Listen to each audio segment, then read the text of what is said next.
ನಾನು ಬಹುಶಃ ಒಂದು ಮಾಧ್ಯಮದ ಎಲ್ಲರಿಗೂ ಹೇಳಿ ಇಚ್ಛಿಸುವಂಥದ್ದು, ಕನ್ನಡ ಎಂದರೆ ಅದೊಂದು ಭಾಷೆ ಮಾತ್ರ ಅಲ್ಲ, ಅದು ನಮ್ಮ ಸಂಸ್ಕೃತಿ, ನಮ್ಮ ಊಟ ಉಪಚಾರಗಳು, ನಮ್ಮ ಬಹುಶಃ ಉಡುಪುಗಳು, ನಮ್ಮ ಸಂಸ್ಕೃತಿಯನ್ನು ಬಿಂಬಿಸುವ ಒಂದು ಭಾಷೆ ಇವತ್ತು ಆಗುವಂಥ ಅವಕಾಶ ಇವತ್ತು ಆಗಿದೆ. ಆದ ಕಾರಣ ಕನ್ನಡ ನಮ್ಮೆಲ್ಲರ ಒಂದು ಹೆಗ್ಗುರುತು ಅಂತ ಹೇಳಲಿಕ್ಕೆ ನಾನು ಇವತ್ತು ಬಯಸುವಂಥದ್ದು. ಕನ್ನಡದಲ್ಲಿ ಹುಟ್ಟಿದ, ಕರ್ನಾಟಕದಲ್ಲಿ ಹುಟ್ಟಿದಂತಹ ಪ್ರತಿಯೊಂದು ಮತ್ತು ಕನ್ನಡಿಗರಿಗೂ ಕೂಡ ಒಂದು ಭಾವನಾತ್ಮಕ ಸಂಬಂಧ ನಮ್ಮ ಭಾಷೆಯ ಮೇಲೆ ಇರುವಂಥ ವಿಚಾರ ಇವತ್ತಾಗಿದೆ.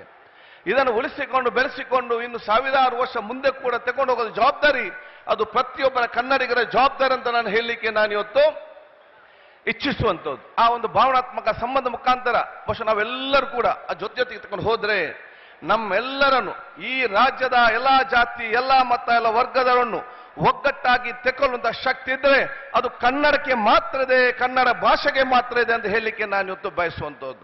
ಕನ್ನಡ ನಮ್ಮನ್ನೆಲ್ಲವೂ ಕೂಡ, ಭಾಷೆ ನಮ್ಮನ್ನೆಲ್ಲೂ ಕೂಡ ಒಗ್ಗಟ್ಟಾಗಿ ತೆಕ್ಕೊಂಡು ಹೋಗುವಂತ ದೊಡ್ಡ ಮಟ್ಟದ ಒಂದು ಶಕ್ತಿಯಾಗಿ ಅಂತ ಹೇಳಲಿಕ್ಕೆ ನಾನು ಇವತ್ತು ಬಯಸ್ತೇನೆ.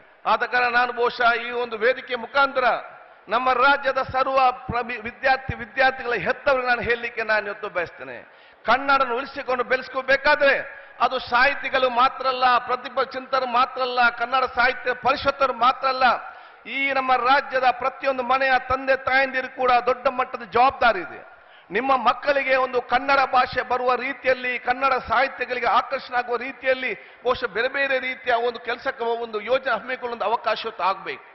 ನಾನು ಯಾಕೆ ಈ ಮಾತನ್ನು ಹೇಳ್ತೇನೆ ಅಂತ ಹೇಳಿದ್ರೆ, ಆದಿತ್ಯವಾರ, ಶನಿವಾರ ಬೇರೆ ದಿವಸಗಳನ್ನು ನೋಡಿ ನಮ್ಮ ತಂದೆ ತಾಯಿ ಮಕ್ಕಳು ಎಲ್ಲರೂ ಕೂಡ ನಾವೆಲ್ಲ ಸೇರಿಕೊಂಡು ನಮ್ಮ ಮಕ್ಕಳನ್ನು ಬೇರೆ ಬೇರೆ ಮಾಲ್ಗಳಿಗೆ, ಬೀಚ್ಗಳಿಗೆ, ಐಸ್ ಕ್ರೀಮ್, ಊಟ, ಪಾಪ್ಕಾರ್ನ್ ಎಲ್ಲ ತಿಂತೇವೆ. ಅದು ಹಾಗೆ ಬೇಕು, ಅದು ಸಂತೋಷ. ಆದ್ರೆ ಕನ್ನಡ ಸಾಹಿತ್ಯ ಪರಿಷತ್ನವರು ಪುಸ್ತಕದ ಎಕ್ಸಿಬಿಷನ್ ಮಾಡಿದ್ರೆ, ಕನ್ನಡ ಸಾಹಿತ್ಯ ಪರಿಷತ್ ಪುಸ್ತಕದ ಸಮ್ಮೇಳನ ಮಾಡಿದ್ರೆ ಒಂದು ತಾಯಿ ಆಗಲಿ, ಒಂದು ತಂದೆ ಆಗಲಿ, ಒಂದು ಮಕ್ಕಳಲ್ಲಿ ಅಲ್ಲಿಗೆ ಹೋಗುವಂತ ವಿಚಾರ ಇಲ್ಲ. ಹೇಗೆ ನಿಮ್ಮ ಮಕ್ಕಳನ್ನು ನಾವು ಬೇರೆ ಬೇರೆ ಕಡೆಗೆ ಹೋಗ್ತೇವಾ, ಅದೇ ರೀತಿ ಕನ್ನಡ ಸಾಹಿತ್ಯ ಪರಿಷತ್ನು ಇನ್ನಿತರು ಕನ್ನಡಕ್ಕೆ ಸಂಬಂಧಪಟ್ಟಾಗೆ ಪುಸ್ತಕದ ಎಕ್ಸಿಬಿಷನ್ ಬೇರೆ ಮಾಡಿದ್ರೆ ಅಲ್ಲಿ ಕೂಡ ತೆಗೆದು ಹೋಗಿಕೊಂಡು ಪುಸ್ತಕದ ಪರಿಚಯ ಮಾಡೋ ಜವಾಬ್ದಾರಿ ಅದು ಈ ರಾಜ್ಯದ ಪ್ರತಿಯೊಂದು ಹೆತ್ತವರ ಜವಾಬ್ದಾರಿ ಕೂಡ ನಾನು ಹೇಳಲಿಕ್ಕೆ ನಾನು ಇವತ್ತು ಬಯಸುವಂಥದ್ದು. ಆ ಜವಾಬ್ದಾರಿ ನಿಮ್ಮೆಲ್ಲರ ಇವತ್ತು ಜವಾಬ್ದಾರಿ ಅಂತ ನಾನು ಹೇಳಲಿಕ್ಕೆ ನಾನು ಇವತ್ತು ಇಚ್ಛಿಸ್ತೇನೆ. ನಾನು ಬಹುಶಃ ದೀರ್ಘವಾಗಿ ಮಾತಾಡದೆ, ಇನ್ನು 2 ದಿವಸ 3 ದಿವಸ ಸಾಯಿಸ ಹಲವಾರು ವಿಚಾರಗಳು ಬರಲಿಕ್ಕಿದೆ. ಅದೆಲ್ಲ ಕೂಡ ಮುಂದೆ ಬರುವಂತ ಅವಕಾಶ ಆಗಲಿ. ಕನ್ನಡಿಗರು, ಕನ್ನಡ ಸಂಘಟನೆಗಳು ನಮ್ಮ ರಾಜ್ಯದ ಬೇರೆ ದಿಜ್ಜಗಳಲ್ಲಿದೆ, ನಮ್ಮ ದೇಶದ ಬೇರೆ ಬೇರೆ ರಾಜ್ಯಗಳಲ್ಲಿದೆ, ವಿಶ್ವದ ಬೇರೆ ಬೇರೆ ರಾಷ್ಟ್ರದಲ್ಲಿದೆ. ಯಾರೆಲ್ಲ ಇದಕ್ಕೆ ಶ್ರಮಿಸ್ತಾರ ಅದಕ್ಕೆ ಸಹಕಾರ ತುಂಬುವುದ ಒಂದು ವಿಶೇಷವಾದ ಸಹಕಾರ ಕೊಡುವಂತ ಅವಕಾಶ ಆಗಬೇಕು. ಗಡಿನಾಡು ಪ್ರದೇಶವಂತಹ ಕನ್ನಡ ಶಾಲಾ ಮಕ್ಕಳು ಏನಿದೆ ಅದಕ್ಕೆ ಏನ್ ತಾವು ಸಹಕಾರ ಕೊಡ್ತೀರಿ, ಇನ್ನು ಕೂಡ ಹೆಚ್ಚಿನ ಸಹಕಾರ ಬರುವಂತ ಅವಕಾಶ ಆಗಲಿ. ನಾನು ಬಹುಶಃ ಭಾಷೆ ನಮ್ಮನ್ನೆಲ್ಲರೂ ಕೂಡ ಒಗ್ಗಟ್ಟಿಸುವಂತ ಕೆಲಸ ಆದ ಕಾರಣ, ಪರಸ್ಪರ ಸಂಸ್ಕೃತಿಯನ್ನು ಹಂಚುವಂತ ಕಾರಣ ನಾನು ಹೇಳಿದ ಎಲ್ಲಾ ಗಡಿ ಭಾಗದ ಪರಸ್ಪರ ಎಲ್ಲಾ ಭಾಷೆಯನ್ನು ಕಲಿಬೇಕು.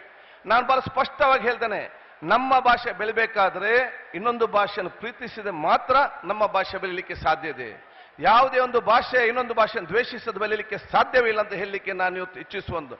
ಆದ ಕಾರಣ ಬಹುಶಃ ನಮ್ಮ ಗಡಿ ಪ್ರದೇಶ ಪರಸ್ಪರ ರಾಜ್ಯದ ಭಾಷೆಗಳನ್ನು ತಿಳಿದು ಕಲಿಯುವಂತ ಅರ್ಥ ಮಾಡಿಕೊಂಡ ವಿಚಾರ ಇವತ್ತು ಆಗ್ಲಿ ಅಂತ ನಾನು ಕೇಳಿಕೊಳ್ತಾ, ನಿಮ್ಗೆಲ್ಲರಿಗೂ ನನ್ನ ವಿಶೇಷವಾದ ಅಭಿನಂದನೆ ಶುಭಾಶಯ ಸಲ್ಲಿಸಿಕೊಂಡು, ನಾನು ಉಳ್ಳಾಲದ ಕ್ಷೇತ್ರದ ಪ್ರತಿನಿಧಿಯಾಗಿದ್ದೇನೆ. ನಮ್ಮ BM ಮಿದ್ದಿನಬ್ಬರವರು ಮಾಜಿ ಶಾಸಕರು, ದೊಡ್ಡ ಮಟ್ಟದ ಕವಿಗಳಾಗಿದ್ದಾರೆ. ಅವರು ಒಂದು ಹಾಡಿದ ಹಾಡು ನನಗೆ ಯಾವಾಗಲೂ ಕೂಡ ನೆನಪಾಗ್ತದೆ. ಅದಕ್ಕಾಗಿ ಬಹುಶಃ 2 ಸಾಹಿತಿಗಳ ಜೊತೆಯಲ್ಲಿ ನಾವು ಕೂಡ ರಾಜಕಾರಣಿಗಳು ಏನು ಕಡಿಮೆ ಇಲ್ಲ ಅಂತ ನಿಮ್ಮ ಜೊತೆ ಇರಲಿಕ್ಕೆ ಬೇಕಾಗಿ 2 ವಾಕ್ಯ ಮುಖಾಂತರ ನಾನು ಮುಗಿಸ್ತೇನೆ.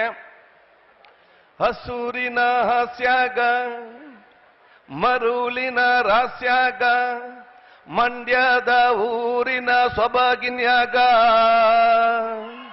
ಈ ಚಂದಾದ ಮಕ್ಕಳ ನಲಿವಿನ್ಯಾಗ, ಈ ಚಂದಾದ ಮಕ್ಕಳ ನಲಿವಿನ್ಯಾಗ. ನಮಸ್ಕಾರ.